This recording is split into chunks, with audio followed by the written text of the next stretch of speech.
आवाज आ रही क्या?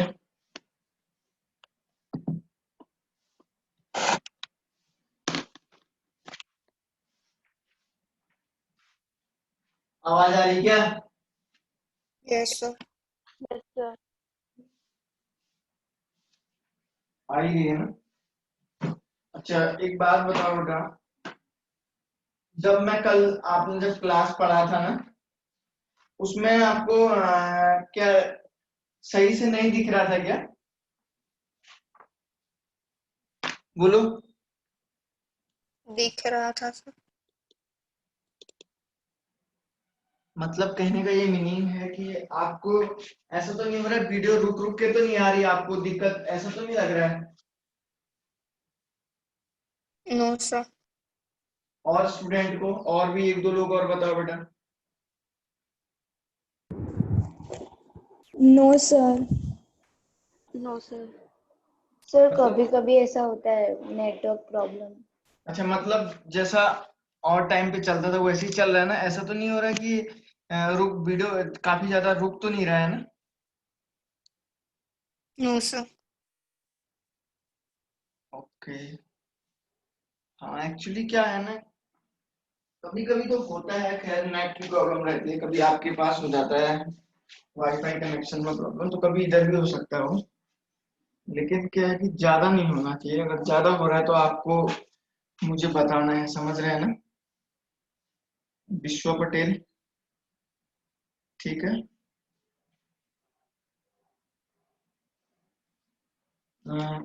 चलिए, तो मैं आप लोगों को कल क्लोज पैकिंग इन 3D में पढ़ा रहा था, सॉरी कल मैंने 2D में पढ़ाया बच्चों।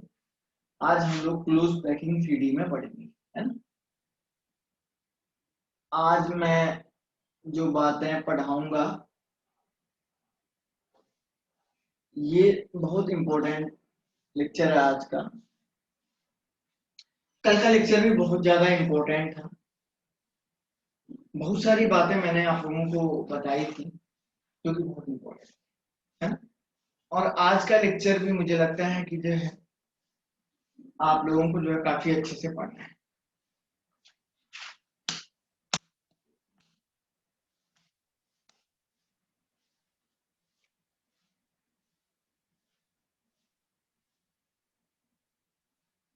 ठीक है ना?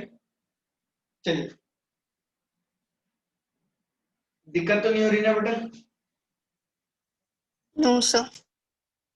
थोड़ा सा लाइट आ गया ना, सामने वाला लाइट ऑन कर दिया तो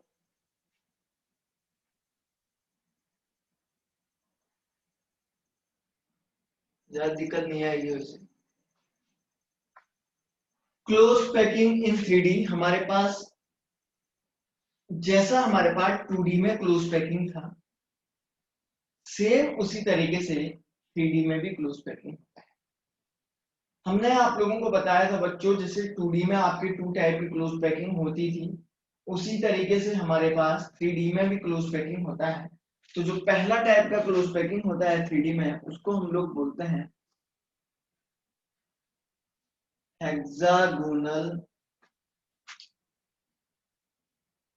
क्लोज पैकिंग। अब मैं ये बात 3D की कर रहा हूं ना कि 2D की, और दूसरा उसी के सामने एक और लिख देता हूं, क्यूबिक क्लोज पैकिंग।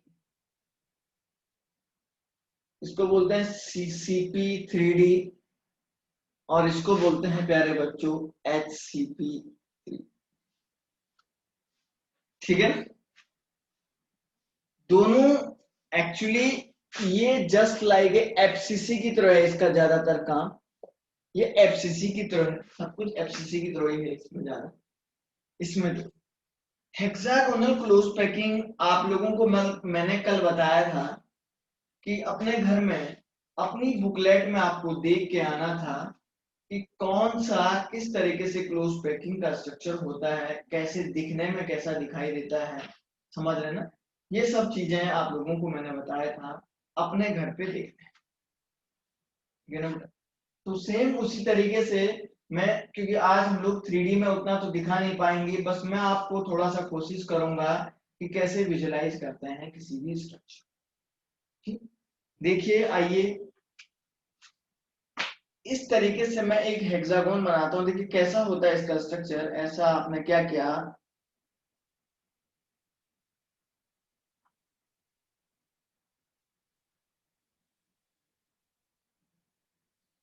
ऐसा होता है। देखिए यहाँ पे क्या होता है बच्चों, इस तरीके से ये हेक्सागोन आपको दिख रहा होगा। काफी छोटा सा स्ट्रक्चर बना रहा हूं मैं। ऐसा आपने 6 एटम को नीचे से रखा, उसके ऊपर से 3 एटम और आपको रखने, 6 एटम। इमेजिन करिए, अपने माइंड में विजुलाइज करो बच्चों कि आपने 6 एटम को नीचे से रखा और उसके ऊपर से 3 एटम और रखे। ठीक है, तो क्या करिए जरा देखो यहाँ पे,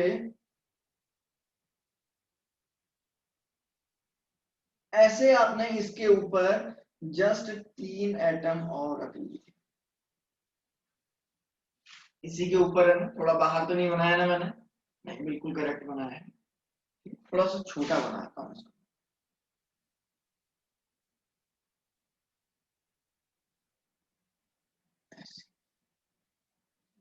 जस्ट इस 6 बॉल नीचे से रखे और उसके ऊपर से आपने 3 बॉल रख दी, और उस 3 बॉल के जस्ट ऊपर से 6 बॉल और आपने। तो जब आप उन सबको मिलाओगे और ऐसे देखोगे तो उसको बोलते हैं हेक्सागोनल पैकिंग। और तरीके कुछ आ रहा है ना बेटा दिमाग में, क्या बोल रहा हूं मैं, है ना? आना चाहिए सभी लोगों को।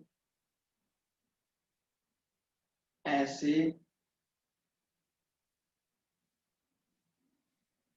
ऐसे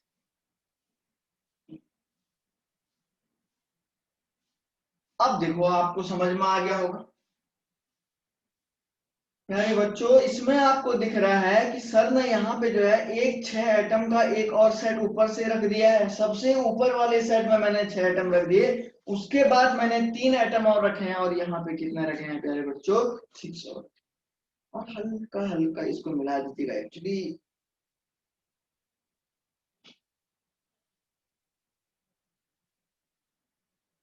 ऐसा कुछ मिला दीजिए। मतलब मैं आपको एक 3D विजुलाइज करवाता हूँ। देखो आपने एक ऐसे 6 एटम रखे, इस वे में 6 एटम रखे इधर, उसके ऊपर 3 एटम और रख दिए, उन 3 एटम के ऊपर से आपने और 6 एटम को रखा, और वो ऐसा ही है बिल्कुल। आपने देखेंगे ये सेम उसी तरीके का स्केलेटन है। और अब आप देखोगे तो वो जो पैकिंग होती है बच्चों, उस टाइप की पैकिंग, उसको बोलते हैं hexagonal close packing in 3D, HCP 3D। Hexagonal close packing के नाम से उस पैकिंग को जानते हैं।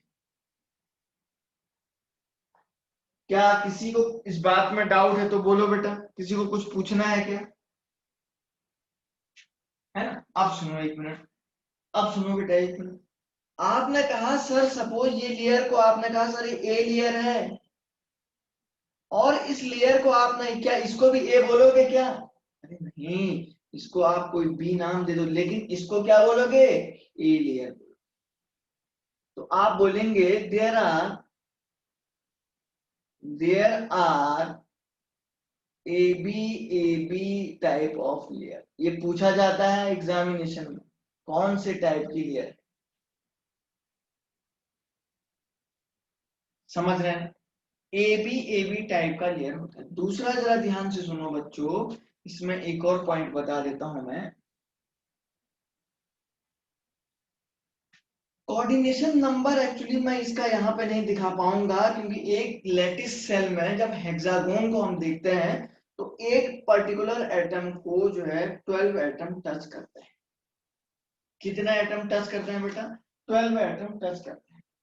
तो आप लोग बोलोगे सर जो HCP3D में जो कोऑर्डिनेशन नंबर होता है, जो कोऑर्डिनेशन नंबर होता है, तो आप लोग क्या बोलोगे, ठीक है ना? जो कोऑर्डिनेशन नंबर होता है तो बोलेंगे 12। तो यहाँ पे लिख देता हूं, both tetrahedral and octahedral voids occurs. अब आप बोलेंगे सर ये टेट्राहेड्रल और ऑक्टाहेड्रल वॉइड्स क्या होते हैं? इसके बाद वर्ड्स पढ़ेंगे, फिलहाल मैंने लिख लिया है, तो आप समझ जाइए कि सर ने लिखा हुआ है तो बिल्कुल सही सही लिखा होगा, ठीक है ना, सेम सही सही लिखा होगा, इतना आप समझ जाइए। अब देखो एक मिनट, एक बात और बता, पैकिंग फ्रैक्शन सबसे ज्यादा इंपॉर्टेंट है, बहुत टफ है। पैकिंग फ्रैक्शन निकालने के लिए पहले आपको जेड इफेक्ट ही निकालना पड़ेगा। कंट्रीब्यूशन देखो किसका कितना होता है, इसका 3D का। अब यहाँ पे तो हम बता नहीं पाएंगे, कल मैंने हेक्सागोन में बताया था कि एक हेक्सागोन का 3 होता है, दूसरा इसका होता है, तो ओवरऑल यहाँ पे जो जेड इफेक्टिव की वैल्यू होती है 6 होती है। जेड इफेक्टिव की जो वैल्यू होती है 6 होती है, क्योंकि 3 कंट्रीब्यूशन यहाँ से होता है 1/3, 1/3 पार्ट एक का आता है 6 है, तो आप समझ जाइए कितना आ रहा होगा, ठीक है ना, कितना आ रहा है बताया है ना, 1/3। देखो बच्चे 1/3 इंटू ऐसे ही बोला था ना, कितना आ रहा है 6 का, यहाँ से 2 प्लस एक सेंटर वाला हो गया, सेम इसका भी उतना ही आएगा जितना कल आया था, कल बताया था ना मैंने यही ऐसा, Yes, sir. ठीक है ना बेटा। Z effective, number of effective atom आपको निकालना है, कंट्रीब्यूशन निकालना, हेक्सागोन को बना रहे हैं हम लोग, हेक्सागोन, तो हेक्सागोन एक यही तो है, यही तो है, ये तो बीच में बस उसका स्ट्रक्चर में बना हुआ है बीच में, ऐसा हो गया। अब इसका पैकिंग फ्रैक्शन कैसे निकालेंगे, पीएफ इक्वल टू हो जाएगा Z effective into 4/3 pi r cube, क्योंकि एक एटम का वॉल्यूम निकालना पड़ेगा ना, divided by volume of hexagon, volume of hexagon. कल आपने क्या किया था, एरिया निकाला था, क्यों, क्योंकि वो क्या था, क्योंकि प्यारे बच्चों वो क्या था आपके पास, वो था आपके पास 2D वाला, ठीक है ना, तो 2D वाला था, तो इसलिए वो नहीं निकला। अब ये सबसे बड़ी बात होगी है, पहली बात तो आपको जनरली एग्जाम में पूछेगा इसका जेड इफेक्टिव क्या होता है, ये बहुत इंपॉर्टेंट है भाई, बहुत इंपॉर्टेंट है। जब कभी बोलेंगे जेई का पेपर टफ आया था, तो ये टफ क्वेश्चन में से यही पूछा जाएगा, इसका जेड इफेक्टिव क्या है, पहली बात। अब वॉल्यूम ऑफ हेक्सागोन कैसे निकालते हैं, b of hexagon equal to होता है बच्चों base area into into height. अब बेस एरिया मतलब ये वाला एरिया इसको निकालना पड़ता है, ये समझ ना, इस ट्राइंगल के रिस्पेक्ट में एक्चुअली बेस एरिया जो है ये वाला निकालना पड़ता है इसको, समझ रहे हैं ना। अब ये बेस एरिया है, तो चारों तरफ से निकालना पड़ेगा, नहीं समझे क्या, अरे इधर देखो, अब देखो ये एक नीचे वाला हेक्सागोन है, एक ऊपर वाला है, अब सामने का बेस एरिया इस लाइन का निकाल, तो इधर का भी निकालना पड़ेगा, इधर का भी, इधर सारा निकालना पड़ेगा, सभी का निकालना पड़ेगा ना। और हाइट, हाइट का मतलब यहां से देखो, यहां से यहां तक की डिस्टेंस कितनी है, जितना यहां से यहां तक की होगी उतनी यहां से यहां तक की भी होगी, तो हाइट क्या हो जाएगी, मतलब यहां से वो 3 बॉल जहां पे थे उन दोनों के बीच की डिस्टेंस हो जाएगी, हाइट हो जाएगी। तो पूरा ज्यादा मैथमेटिकल है, मैंने कैलकुलेट करके यहाँ पे रखा हुआ है बच्चों, तो इसलिए मैं डायरेक्ट कैलकुलेटेड डेटा अगर लिख देता हूं तो आपके लिए अच्छा हो जाएगा। तो बेस एरिया इक्वल टू होता है, बेस एरिया भी कभी कभी एग्जाम में क्या पूछता है, बेस एरिया की वैल्यू पूछता है, तो base area is equal to यहाँ पे है 6√3r स्क्वायर, है ना। और हाइट हमारे पास है, इसका हाइट होता है इसका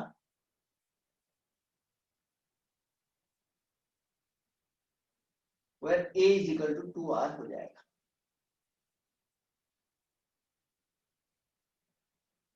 समझ में आई बात क्या।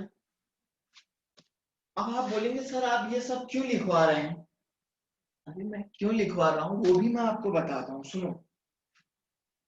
कभी कभी एग्जाम में क्या पूछता है, सुनो, एग्जाम में पूछता है कभी कभी वॉल्यूम ऑफ हेक्सागोन भी पूछ देता है आपको,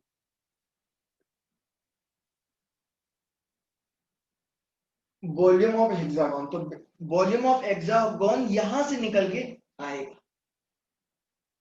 कभी कभी एग्जाम में आप लोगों को वॉल्यूम ऑफ हेक्सा, तो अब इतना फिक्स हाइट होता है इसका, समझ रहे हैं ना, हेक्सागोन का इतना हाइट होता है एग्जैक्ट, और ये इसका बेस एरिया है,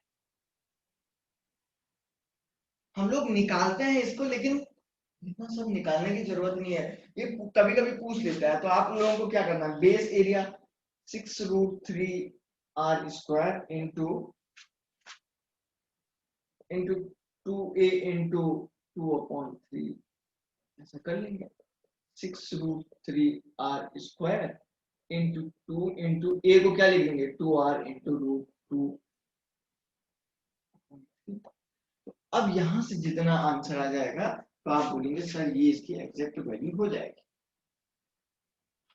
बात समझ में आ रही क्या? तो यहाँ से ओवरऑल कितना, ये r³ हो जाएगा, यहाँ से r³ हो जाएगा, तो ऊपर वाला r³ कैंसिल हो जाएगा, है ना, ये ऊपर वाला कैंसिल हो जाएगा। मैथमेटिक्स वालों को पता लग गया होगा। तो फाइनली जो वैल्यू आती है बच्चों, इसका जो पैकिंग फ्रैक्शन की जो वैल्यू आती है एग्जैक्टली, तो वो आता है PF इक्वल टू होता है फाइनली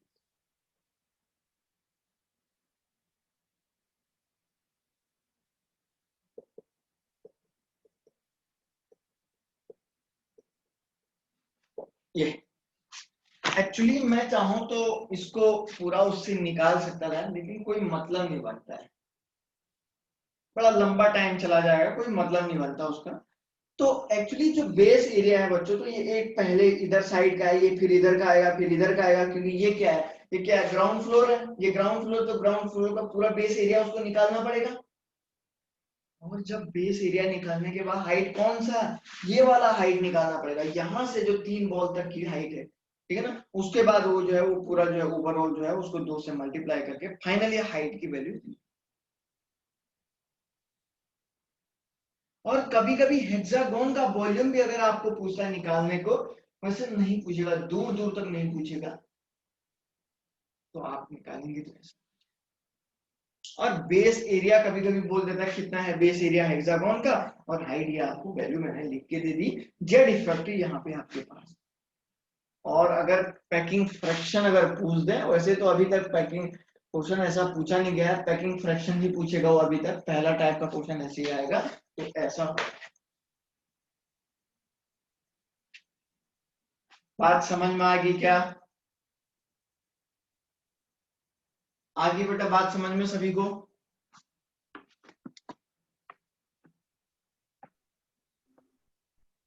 सर मुझे वापस ज्वाइन। किसको रिज्वाइन करो? क्या बोल रहा बेटा?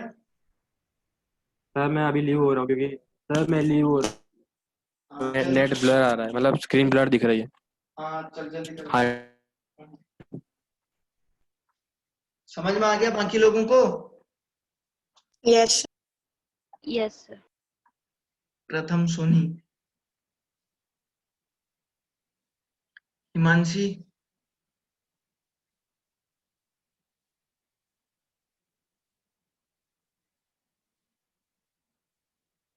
पार्थ प्रजापति। ये जो बेस एरिया, ये सारी वैल्यू बता रहा हूँ, ये काफी इंपॉर्टेंट है, इस बात का ध्यान रखिए। आप लोग समझ रहे हैं ना?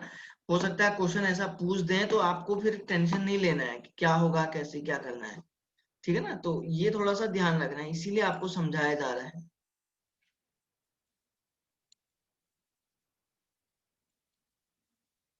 ठीक है ना, इसीलिए आपको समझाया जा रहा है, इसीलिए आपको समझाया जा रहा है कि भाई ऐसा कुछ करना है। कि कोई भी टाइप की प्रॉब्लम हो सकता है वो बेस एरिया पूछ दे, और जब एग्जाम वो बेस एरिया पूछेगा तो फिर माइंड में ऐसा आता है यार मैंने उस टाइम पे आपको बता देना था ये क्वेश्चन, हो सकता है कोई स्टूडेंट इसको कर लेगा। तो इसलिए सारी टाइप की प्रॉब्लम जो भी यहाँ से निकलेगा वो मैंने आपको सारा बता दिया। अब हमारे पास है, ठीक है, अब हमारे पास है बच्चों एक और टाइप का, कोऑर्डिनेशन नंबर तो लिखवा दिया ना मैंने इसमें 12, है ना। चले अब लास्ट टाइप की पैकिंग एक और बची हुई है हमारे पास, ये जो पैकिंग है cubic CCP, cubic close packing जिसका नाम है, ठीक, क्यूबिक क्लोज पैकिंग।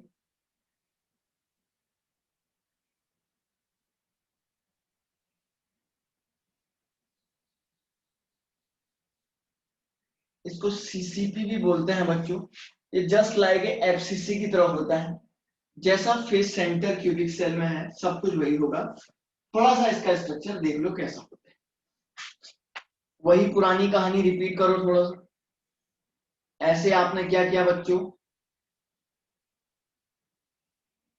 ऐसे आपने क्या किया, 6 बॉल नीचे से रख दी, एक ऐसा हेक्सागोन टाइप का बनाया। देखिए थोड़ा आपको दिखने में अच्छा होना चाहिए, जब ये ठीक दिखेगा तभी कुछ।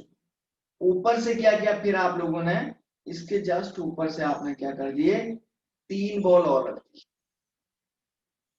ऐसे 3।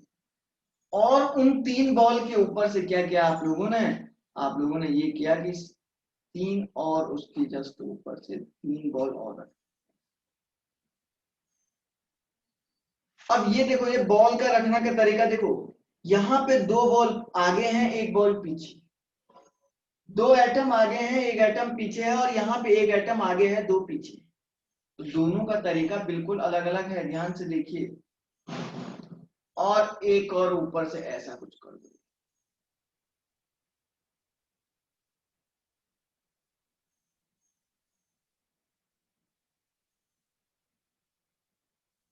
ये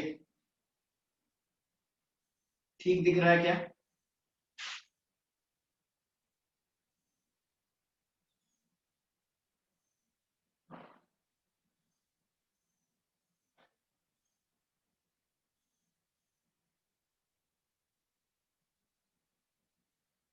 ठीक है ना, ऐसा कुछ है, देख लो बेटा।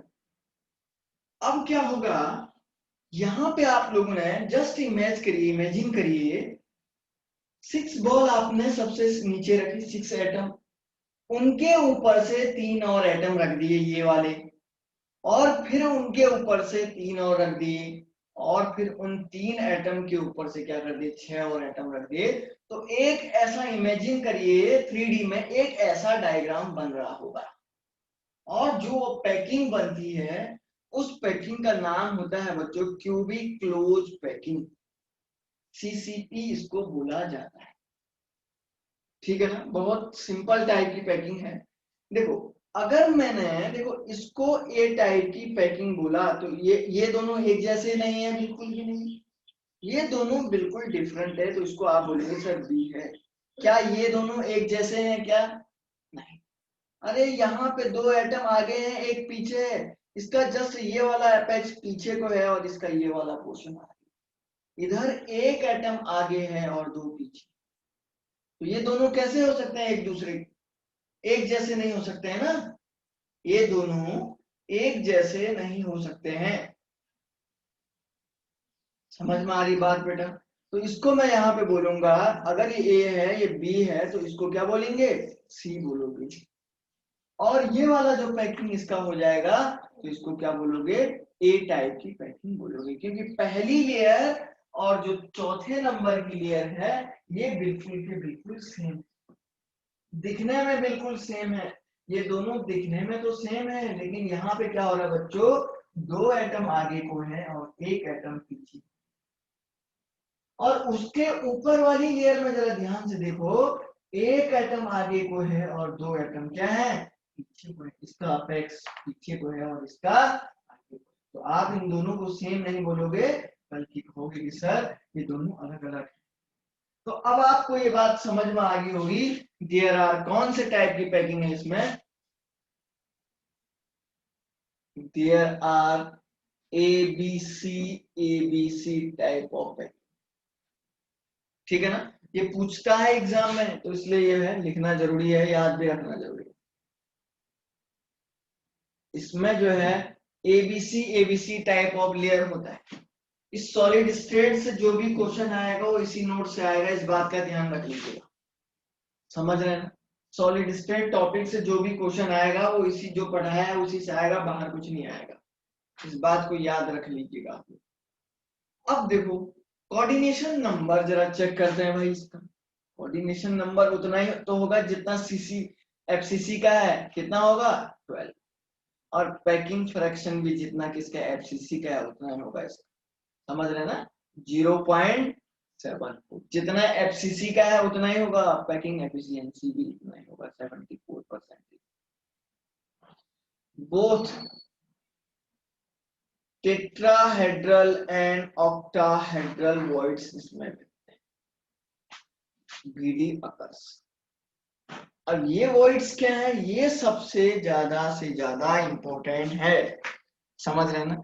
ये वॉइड्स क्या होते हैं, ये बहुत ज्यादा से ज्यादा इंपॉर्टेंट है बच्चों। अब मैं आप लोगों को वॉइड्स के बारे में पढ़ा रहा हूं। सॉलिड स्टेट से कहीं ना कहीं ऑक्टाहेड्रल और टेट्राहेड्रल वॉइड्स से क्वेश्चन आता है, जो कि बहुत ज्यादा से ज्यादा इंपॉर्टेंट है, जो कि बहुत ज्यादा से ज्यादा इंपॉर्टेंट है। अब मैं उसके बारे में आप लोगों को पढ़ा, ठीक है ना। सर अभी जो आपने लिखा वो सीसी ना। सीसीपी, हाँ क्या कह रही है बेटा, बोल।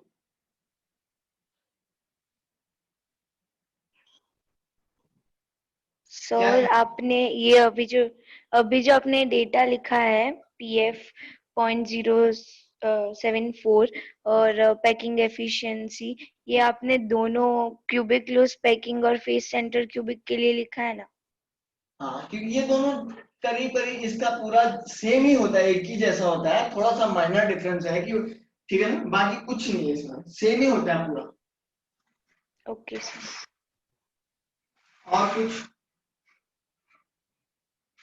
और कुछ किसी को कुछ बोलना है क्या?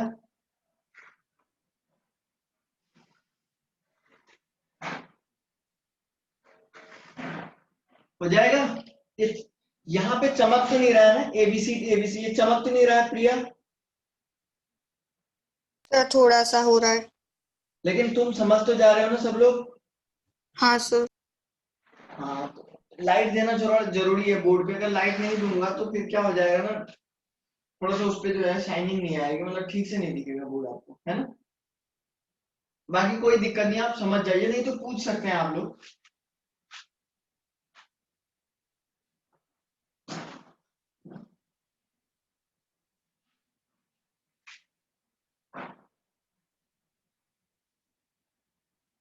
चलो, अब मैं आप लोगों को एक बहुत ही ज्यादा से ज्यादा इंपॉर्टेंट टॉपिक पढ़ा रहा हूं, इसका नाम है टेट्राहेड्रल एंड ऑक्टाहेड्रल वॉइड्स।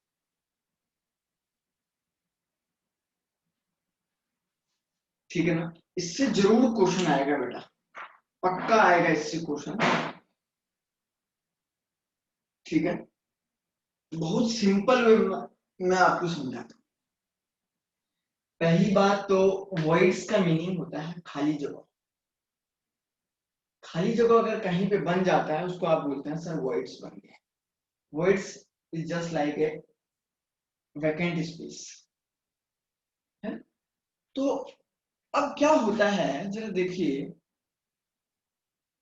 लिख लीजिएगा यहाँ पे, इसका मतलब है कि वैकेंट स्पेस, वॉइड्स का मतलब वैकेंट स्पेस या खाली जगह।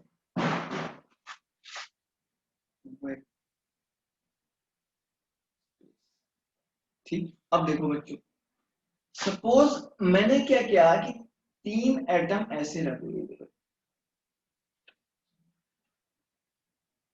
ऐसे रखे 3 एटम, 3 एटम को ऐसे रखो। जब आप 3 एटम को ऐसे रखोगे तो इनके बीच में कोई ना कोई खाली जगह बनेगा, दिख रहा है ना सभी को खाली स्पेस यहाँ पे।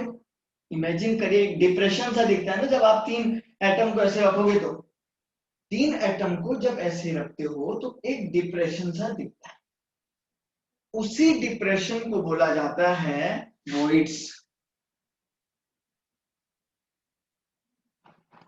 उसी खाली जगह को बोलते हैं वॉइड्स, ठीक है ना। अब क्या हुआ, अब मैं आपको पहले बताता हूं टेट्राहेड्रल वॉइड्स कैसे बनता है।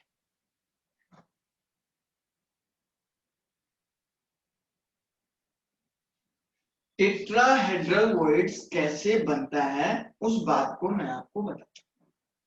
आपने क्या किया देखो, पहले मैं ऐसे ही बताता हूं। आप क्या करिए बच्चों, 3 एटम नीचे से ले लो। जब 3 एटम, देखो 3 एटम से जो खाली जगह वाला बनता है इसको बोलते हैं ट्राइगोनल वॉइड्स। 3 एटम से बनता है ट्राइगोनल वॉइड्स। ठीक है ना।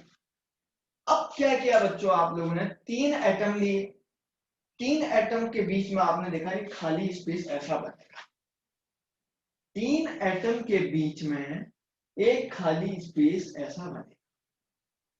उस खाली स्पेस के जस्ट ऊपर से एक और एटम रख दो। इमेजिन करिए कि आप लोगों ने 3 एटम को लिया, 3 एटम को ऐसे हाथ में पकड़ लीजिएगा, और जब ऐसे हाथ में पकड़ोगे तो वहां पे उन तीनों के बीच में एक खाली डिप्रेशन सा दिखेगा। उस डिप्रेशन के ऊपर जस्ट एक और एटम को रख दो, और जब 4 एटम से, और उसके बाद जैसे यूं उल्टा करके देखोगे तो एक डिप्रेशन तो दिखेगा ही ना। तो वही जो डिप्रेशन या वही जो खाली जगह है, उसी को 4 एटम के कॉम्बिनेशन से जो बना है, उसी को आप टेट्राहेड्रल वॉइड्स कहते हैं। उसी डिप्रेशन को या उसी कॉम्बिनेशन को आप लोग टेट्राहेड्रल वॉइड्स कहते हैं। ठीक है ना। दोबारा एक बात और सुन लो, आपने देखा कि जो ट्राइगोनल बना था, ट्राइगोनल के ऊपर से एक बॉल को या एक एटम को और ओवरलैप कर दिया, और ओवरलैप करने के बाद जो वॉइड्स बनेगा, that is called tetrahedral voids. ठीक है ना। तो मैं यहाँ पे लिखता हूँ, जरा ध्यान से देखो बच्चों। पहले देखिए, पहले डायग्राम बनाते हैं तब आराम से लिखते हैं। आपने क्या किया, यहाँ पे 3 एटम ऐसे ले लो आप लोग, 3 एटम लिए। इन 3 एटम के बीच में आप लोगों ने देखा कि सर एक डिप्रेशन सा बन रहा है, दिख रहा है ना बेटा वीडियो में, तो डिप्रेशन दिख रहा है ना, थोड़ा सा खाली जगह। Yes sir. और वो खाली जगह के ऊपर देखो आपने क्या किया, एक चौथा और एटम ऐसे रख। जब आप नीचे से देखोगे इसको पलटा के, तो यहाँ पे एक वॉइड्स बनेगा, that is called tetrahedral voids. TDVD का मतलब वॉइड्स लिख रहा हूं मैं, टेट्राहेड्रल वॉइड्स। ठीक है ना। अब देखो, tetrahedral voids TDVD forms by